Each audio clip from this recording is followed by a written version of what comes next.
नमस्कार, आप देख रहे हैं सुप्रभात न्यूज एमपी और मैं हूं आपके साथ महक कपूर। आइए नजर डालते हैं 25 फटाफट बड़ी खबरों की ओर। इससे पहले न्यूज को कहां से देख रहे हैं आप हमें कमेंट करके जरूर बताएं। 2 दिन पहले ही मध्य प्रदेश में लाडली बहना योजना के लाभार्थियों की मानेगी दिवाली। चुनावी राज्य मध्य प्रदेश में सरकार द्वारा शुरू की गई लाडली बहना योजना के लाभार्थियों के खाते में छठी किस्त के पैसे दिवाली के 2 दिन पहले आने की संभावना जताई जा रही है। बता दें, दिवाली के 2 दिन पहले धनतेरस मनाई जाती है और इस दिन पैसे पाना काफी शुभ माना जाता है। लाडली बहना योजना की छठवीं किस्त के 1250 रुपए लाभार्थियों के खाते में ट्रांसफर किए जाएंगे। विधानसभा चुनाव से पहले राज्य में लागू आदर्श आचार संहिता के कारण लाडली बहना योजना सोशल मीडिया पर हाल ही में काफी चर्चा का विषय बनी रही है। 8-9 नवंबर को प्रियंका की पब्लिक मीटिंग, मायावती 5 दिन में 9 जनसभा करेंगी। मध्य प्रदेश में बीजेपी, कांग्रेस, बहुजन समाज पार्टी और आम आदमी पार्टी सहित तमाम राजनीतिक दलों के नेताओं के ताबड़तोड़ दौरे होने वाले हैं। प्रधानमंत्री नरेंद्र मोदी और कांग्रेस के राष्ट्रीय अध्यक्ष मल्लिकार्जुन खड़गे 4 नवंबर को एमपी आ रहे हैं। कांग्रेस की राष्ट्रीय महासचिव प्रियंका गांधी 8 और 9 नवंबर को आएंगी। बसपा प्रमुख मायावती 5 दिन में 9 बड़ी सभाओं को संबोधित करेंगी। प्रदेश में 17 नवंबर को 7 से 6 बजे तक होगा मतदान। निर्वाचन आयोग ने अधिसूचना जारी की। मध्य प्रदेश में 230 विधानसभा क्षेत्रों के लिए मतदान 17 नवंबर को सुबह 7 बजे से शाम 6 बजे तक होगा। नक्सल प्रभावित बालाघाट, मंडला और डिंडोरी जिले के कुछ विधानसभा क्षेत्रों में मतदान सुबह 7 बजे से दोपहर 3 बजे तक होगा। भारत निर्वाचन आयोग ने इस संबंध में अधिसूचना जारी कर दी है। मुख्य निर्वाचन पदाधिकारी अनुपम राजन ने बताया कि मतदान शुरू होने के 1.5 घंटे पहले सुबह 5:30 बजे से मॉकपोल की प्रक्रिया प्रारंभ होगी। कमलनाथ का वादा, सत्ता में आने पर 5 लाख करोड़ की निवेश का लक्ष्य। मध्य प्रदेश विधानसभा चुनाव के मतदान की तारीख जैसे जैसे नजदीक आ रही है, वैसे वैसे राजनीतिक दलों की जनता से वादे और दावे भी तेज होते नजर आ रहे हैं। एक तरफ बीजेपी सत्ता बचाने के लिए विकास कार्य और घोषणाओं का सहारा ले रही है, वहीं दूसरी तरफ सत्ता में वापसी के लिए कांग्रेस नए नए वादे कर जनता का ध्यान अपनी तरफ खींच रही है। इसी कड़ी में अब पीसीसी चीफ और पूर्व मुख्यमंत्री कमलनाथ ने एक्स पर पोस्ट कर कांग्रेस के सत्ता में वापस आने पर प्रदेश के 5 लाख करोड़ रुपए का निवेश लाने का वादा किया। परीक्षा के लिए केंद्रों पर ऑनलाइन भेजेंगे प्रश्न पत्र, सीधे सॉफ्टवेयर पर अपलोड होंगे अंक। 3 साल बाद बस्ती में रहने के बाद ऑटोमेशन प्रोजेक्ट पर दोबारा काम शुरू हो गया है। इस बार राजभवन की बजाय प्रोजेक्ट पर उच्च शिक्षा विभाग निगरानी करने में लगा है। देवी अहिल्या विश्वविद्यालय ने प्रोजेक्ट के अंतर्गत परीक्षा परिणाम स्टोर और शैक्षणिक कार्यों के लिए सॉफ्टवेयर का प्रारूप तय किया है। इसके माध्यम से परीक्षा के लिए केंद्रों पर ऑनलाइन पेपर भेजा जाएगा। इस वजह से विश्वविद्यालय के समय की बचत होगी। पेपर आउट होने की आशंका भी नहीं रहेगी। इसके अलावा उत्तर पुस्तिका का मूल्यांकन होने के बाद विद्यार्थियों की मार्क्स सीधे सॉफ्टवेयर में अपलोड किए जा सकेंगे। दिव्यांग, बुजुर्ग, गर्भवती महिलाओं और मूक बधिर मतदाताओं को मिलेगी ये सुविधाएं। मध्य प्रदेश विधानसभा चुनाव में मतदान बढ़ाने को निर्वाचन आयोग ने चुनौती की तरह लिया है। इसके लिए विशेष श्रेणी के मतदाताओं के लिए अलग से व्यवस्थाएं की जा रही हैं। भारत निर्वाचन आयोग के निर्देशानुसार फॉर्म 12D में सहमति देने वाले दिव्यांग मतदाता घर से डाक मत पत्र से मतदान कर सकेंगे। इसी के लिए बुजुर्ग और गर्भवती महिला मतदाताओं के लिए भी विशेष व्यवस्थाएं की गई। ऐसे मतदाता बिना लाइन में लगे सीधे मतदान कर सकेंगे। अखिल भारतीय आयुर्विज्ञान संस्थान में भी किडनी ट्रांसप्लांट की मिलेगी सुविधा। अखिल भारतीय आयुर्विज्ञान संस्थान भोपाल में कार्डियोलॉजिस्ट के आने के बाद हृदय और किडनी के रोगियों को राहत मिलेगी। कार्डियोलॉजिस्ट आने के बाद एम्स की ट्रांसप्लांट यूनिट को भी मंजूरी मिल गई है। एम्स में राज्य सरकार की ट्रांसप्लांट कमेटी ने इस ट्रांसप्लांट यूनिट का निरीक्षण कर पूरा कर लिया है।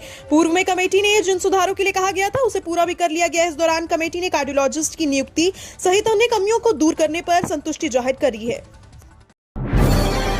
चुनावी सभा में मुख्यमंत्री शिवराज बोले, अयोध्या में राष्ट्र मंदिर बनेगा। सामवेर विधानसभा के लसूडिया क्षेत्र में चुनावी सभा को मुख्यमंत्री शिवराज सिंह चौहान ने अयोध्या में बन रहे राम मंदिर का मुद्दा उठाया। उन्होंने कहा कि अयोध्या में राष्ट्र मंदिर बनेगा और अन्य क्षेत्रों का विकास होगा। मध्य प्रदेश में भी विकास के काम में कोई भी कमी नहीं दी जाएगी। मुख्यमंत्री ने रोजगार के मुद्दे पर कहा कि ये एक बड़ी समस्या है, लेकिन हमने तय किया है कि हर घर में एक रोजगार दिया जाएगा। एमपी विधानसभा चुनाव 2023 के लिए 2916 प्रत्याशियों के नामांकन फॉर्म सही 2 नवंबर तक ले सकेंगे वापस नाम। मध्य प्रदेश में इस साल लोकतंत्र का त्योहार मनाया जा रहा है, यानी यहाँ चुनाव है। प्रदेश की 230 विधानसभा सीटों के लिए 17 नवंबर को एक चरण में ही मतदान होगा और 3 दिसंबर को मतगणना होगी और परिणाम घोषित होंगे। 30 अक्टूबर को नामांकन फॉर्म भरे गए और 31 अक्टूबर को जांच के बाद अभी कुल 2916 प्रत्याशी चुनाव मैदान में है। आज 2 नवंबर को नाम वापस लेने की अंतिम तारीख है, जिसके बाद स्थिति स्पष्ट हो गई है कि प्रदेश में कितने प्रत्याशी चुनाव लड़ रहे हैं। इंदौर में एमवाय अस्पताल में पुरुष रोगियों के लिए मात्र 300 बिस्तरों की सुविधा। प्रदेश की सबसे अधिक जनसंख्या वाले शहर में शासकीय स्वास्थ्य सुविधाओं के विकास के दावे तो किए जाते हैं, लेकिन उनका फोकस महिला और बच्चों पर ही नजर आता है। शहर में पुरुषों की आबादी 10 लाख के करीब है, लेकिन महात्मा गांधी स्मृति चिकित्सालय महाविद्यालय के अधीनस्थ एमवे अस्पताल की एकमात्र शासकीय अस्पताल है। वहां भी पुरुष रोगियों के उपचार के लिए मात्र 300 बिस्तरों की सुविधा उपलब्ध है। रोजगार और व्यवसाय के लिए डिजिटल विपणन में उज्जवल होगा भविष्य। रोजगार और व्यवसाय दोनों के लिए आने वाला समय सिर्फ डिजिटल विपणन का होने वाला है। आजकल हर हाथ में फोन है, इससे हर व्यवसाय की ऑनलाइन विपणन हो गई है। इंदौर में करीब 28 लाख फेसबुक और इंस्टाग्राम खाते हैं, इससे ज्यादा कंपनियां ऑनलाइन ही विपणन करने लगी हैं। इस क्षेत्र में युवाओं के लिए अपार संभावनाएं हैं। एमपी में 226 करोड़ 13 लाख रुपए से अधिक की हुई जब्ती। मध्य प्रदेश विधानसभा चुनाव की आचार संहिता लगने के बाद ही प्रशासनिक सिस्टम पूरी तरह से एक्टिव मोड पर है। प्रदेश में 9 अक्टूबर से 29 अक्टूबर तक विभिन्न एजेंसियों द्वारा प्रभावी कार्यवाही करते हुए 226 करोड़ 13 लाख रुपए अधिक कार्यवाही की गई है। कार्यवाही 2018 के विधानसभा चुनाव से 3 गुना है। मुख्य निर्वाचन पदाधिकारी अनुपम राजन के अनुसार मध्य प्रदेश विधानसभा निर्वाचन आदर्श आचार संहिता प्रभावशाली होने के बाद से प्रदेश में एनफोर्समेंट एजेंसियों द्वारा लगातार कार्यवाही की जा रही है। 7 ज्योतिर्लिंग दर्शनों का मिलेगा सौभाग्य, देख सकेंगे स्टैच्यू ऑफ यूनिटी। यदि आप शिव भक्त हैं और ज्योतिर्लिंग के दर्शनों की इच्छा मन में रखते हैं तो ये खबर आपके लिए मददगार हो सकती है। यहाँ हम आपको 7 ज्योतिर्लिंग के टूर के बारे में बता रहे हैं, जिसे IRCTC ने अनाउंस किया है। रेलवे इस टूर पर आपको भारत गौरव टूरिस्ट ट्रेन से लेकर जाएगा। IRCTC ने 7 ज्योतिर्लिंग दर्शन यात्रा विद स्टैच्यू ऑफ यूनिटी के नाम से नया टूर अनाउंस किया है। ये टूर 12 रात 13 दिन का है, जो विजयवाड़ा से 18 नवंबर को शुरू होगा। मध्य प्रदेश की राजनीति में निशाना साधने को जयवीरू का सहारा।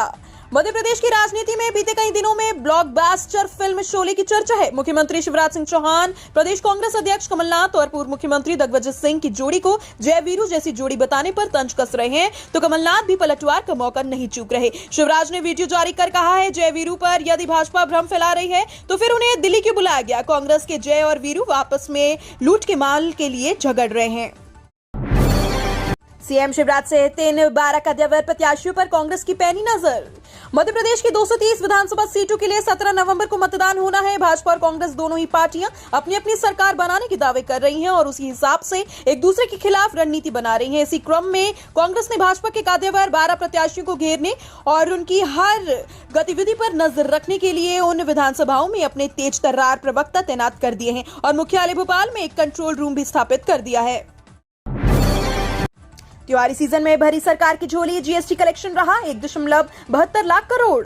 अक्टूबर महीने में बेहद शानदार जीएसटी कलेक्शन हुआ है। पिछले महीने जीएसटी कलेक्शन 1.72 लाख करोड़ रुपए रही। 1 जुलाई 2017 को जीएसटी के लागू होने के बाद अक्टूबर में जीएसटी कलेक्शन का सबसे उच्च स्तर है। पिछले वर्ष अक्टूबर के मुकाबले जीएसटी कलेक्शन में 13% का उछाल हुआ। वित्त मंत्रालय ने अक्टूबर 2023 के लिए जीएसटी कलेक्शन का डेटा जारी किया, जिसके अनुसार अक्टूबर महीने में 1.72 करोड़ रुपए की जीएसटी वसूली की गई। मध्य प्रदेश के चुनाव में हमास की एंट्री। जबलपुर मध्य प्रदेश की चुनावी राजनीति में अब आतंकी संगठन हमास की एंट्री भी हो गई। दिल्ली से भारतीय जनता पार्टी के सांसद मनोज तिवारी ने सतना में विवादित टिप्पणी करते हुए कहा कि कांग्रेस मतलब हमास, कांग्रेस मतलब आतंकवादियों का पैरोकार, कांग्रेस मतलब सनातन धर्म को नष्ट करने की साजिश। जनता अब हमास की सरकार नहीं चाहती। बीजेपी नेता और दिल्ली के सांसद मनोज तिवारी पार्टी के प्रत्याशियों का नामांकन दाखिल करने सतना आए थे। दीपावली और छठ पूजा के लिए रेलवे की तैयारी, 4 अतिरिक्त विशेष ट्रेनों का किया जाएगा परिचालन। आगामी दीपावली एवं छठ पूजा के लिए पश्चिमी रेलवे के रतलाम मंडल से 4 अतिरिक्त विशेष ट्रेनों का परिचालन किया जाएगा। 4 नई ट्रेनों सहित पश्चिम रेलवे द्वारा करीब दर्जन भर ट्रेनें अतिरिक्त चलाने की तैयारी की जा रही है। इनमें 2 ट्रेन इंदौर स्टेशन से होकर गुजरेंगी। बता दें कि अगले 1 सप्ताह बाद दीपावली के 5 दिवसीय त्योहार के लिए आवागमन बढ़ जाएगा, जिसके कुछ दिन बाद ही उत्तर भारत और प्रमुख त्योहार छठ के लिए भी इंदौर तथा आसपास के क्षेत्र में बसने वाले कई परिवार यूपी तथा बिहार जाते हैं, जिससे ट्रेनों में यात्रियों का अतिरिक्त दबाव रहता है। एमपी की दंगल अब ताबड़तोड़ होंगी रैलियां, पीएम मोदी, नड्डा, खड़गे, प्रियंका और मायावती की सभा का 3 नवंबर से आगाज।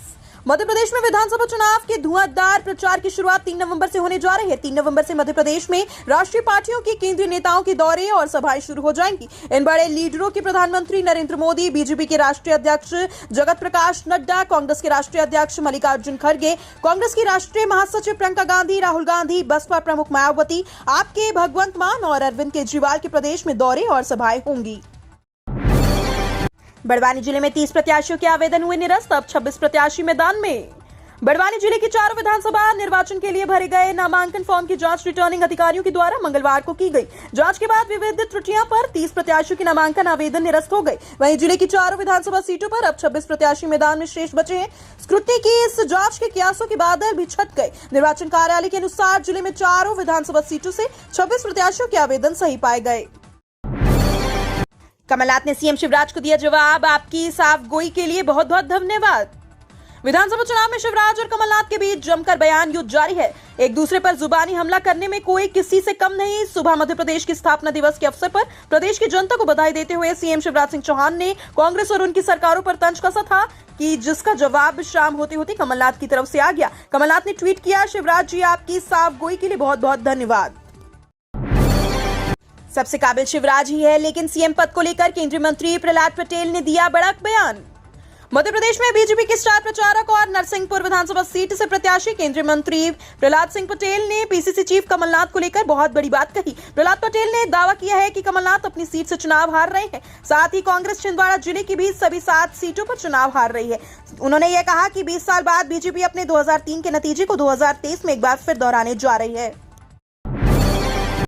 बेल कर्मचारियों को मिला 30,000 रुपए पीपी सहित दीपावली बोनस। बेल कर्मचारियों को एक साथ पीपी व दीपावली बोनस मिल गया है। प्रति कर्मचारी 30,000 रुपए महीने के वेतन के साथ जुड़कर बैंक खाते में जमा हो गए। दीपावली बोनस मिलने से भेल के बाजारों में भी खरीदारी बढ़ेगी। कपड़ा, इलेक्ट्रॉनिक्स, ऑटोमोबाइल, बर्तन कारोबार में बढ़ोतरी होगी। ऑल इंडिया भेल एम्प्लॉय यूनियन के मीडिया प्रभारी आशीष सोनी ने बताया कि भेल प्रबंधन ने 2 पीपी बोनस और 2 दीपावली बोनस की राशि 30,000 रुपए दी है। 5,383 वकीलों ने अब तक ना सनद का वेरिफिकेशन करवाया, ना घोषणा पत्र भरा। 5,383 वकीलों ने अब तक सनद का सत्यापन करवाया है, ना ही किसी तरह का घोषणा पत्र भरा। इंदौर अभिभाषक संघ ने इन वकीलों की सूची जारी कर दी है। 106 पेज की इस सूची में जिन अभिभाषकों के नाम है उन्हें 30 नवंबर 2023 तक अनिवार्य रूप से सनद का सत्यापन या फिर घोषणा पत्र जमा कराना होगा। ऐसा ही नहीं करने वालों पर अभिभाषकों को राज्य अधिवक्ता परिषद और राज्य शासन की कल्याणकारी योजनाओं का लाभ नहीं मिलेगा। इतना ही नहीं, सत्यापन या घोषणा पत्र नहीं भरने वालों को राज्य अधिवक्ता परिषद और अभिभाषक संघ के निर्वाचन में मतदान का अधिकार भी नहीं रहेगा। बढ़ने जा रही है ठंडक, प्रदेश के कई इलाकों में बूंदाबांदी के आसार। मध्य प्रदेश में इन दिनों मौसम में लगातार बदलाव जारी है। हालांकि गुलाबी ठंड ने दस्तक दे दी है, लेकिन नवंबर के दूसरे हफ्ता में एक बार फिर से प्रदेश के मौसम में बदलाव देखने को मिलेगा। मौसम विभाग के अनुसार जल्दी प्रदेश में एक नया पश्चिमी विक्षोभ सक्रिय होने जा रहा है। हालांकि इसके ज्यादा असर नहीं होगा, लेकिन इसके जाते ही तापमान में गिरावट आएगी और ठंड का असर तेज होगा। मौसम विभाग के मुताबिक इस सिस्टम के सक्रिय होने के चलते वातावरण में नमी आने के नवंबर से पहले ही हफ्ते में प्रदेश के कुछ स्थानों में बूंदाबांदी भी हो सकती है।